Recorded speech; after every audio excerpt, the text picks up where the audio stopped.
Imagine if, in fact, you were in a coma for the last 8 years. You would have gone to sleep in a country in 2015 where inflation and interest rates were rock bottom, taxes were falling at faster than any time in Canadian history, the budget was balanced, crime had just fallen 25% so that small town folks could leave their doors unlocked. Our borders were secured, our immigration system was uncontroversial, everyone agreed it worked and was the best in the world. Housing costs half of what it does today. The average rent was $950, an almost laughably low number by today's standards. Take-home pay had risen by 10% after tax and after inflation in the preceding years. The New York Times had just called Canada the richest middle class. In fact, they said that Canada's middle class was richer for the first time than America's. This, with lots of trouble in the world, wars in Syria, Iraq, Afghanistan, and yes, Ukraine, none of which caused inflation here at home. At the time, of course, we had Prime Minister Harper, who was able to keep inflation and unemployment low, even while the world suffered turmoil. But now you've awoken, 8 years later, to find a completely different place. Inflation, after hitting a 40-year high, is still 50% higher than its 2% target.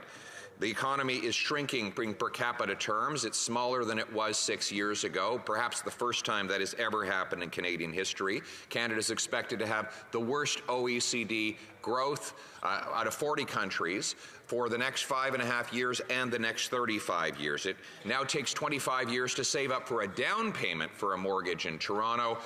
And many people have had their existing mortgages extended to 90 years and 120 years, meaning their great-grandchildren will still be paying it off. Houses in Canada now cost 50% more than in the United States. You can buy a home, a castle in Sweden for a lower cost than it is for a 2-bedroom in Kitchener. Toronto is the worst housing bubble in the world. Vancouver, the third most expensive when comparing median income to medium housing prices.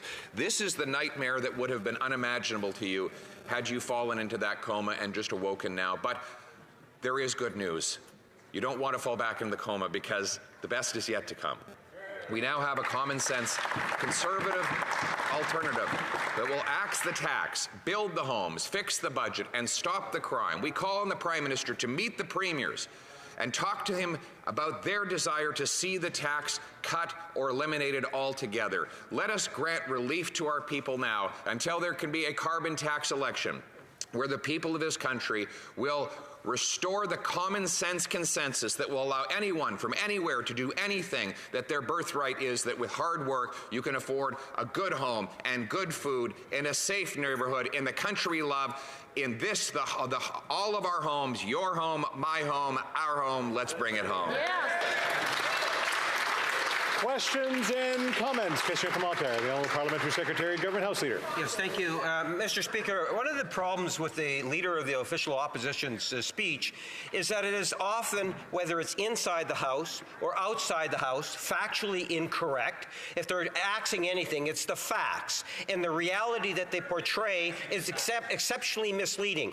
For example, he talks about there were no immigration problems. Tell that to the thousands of people that couldn't sponsor parents, or tell that to the thousands of people that couldn't sponsor a spouse when he was actually in government, when the immigration was so-called no problem. That is the actual facts, Mr. Speaker. He talks about the economy. It took Stephen Harper 10 years to create 1 million jobs. In less than 8 years, we've doubled that. We've created over 2 million jobs. I'm wondering if the member could be a little bit more honest with the facts, whether it's here or outside of Ottawa. The Honourable Leader of the Official Opposition. Mr. Speaker, I don't need to criticize this government's immigration policy because the Prime Minister has done it for me. That's right. He has said that the immigration system is, quote, out of control. Those are his words, reiterated by his immigration minister.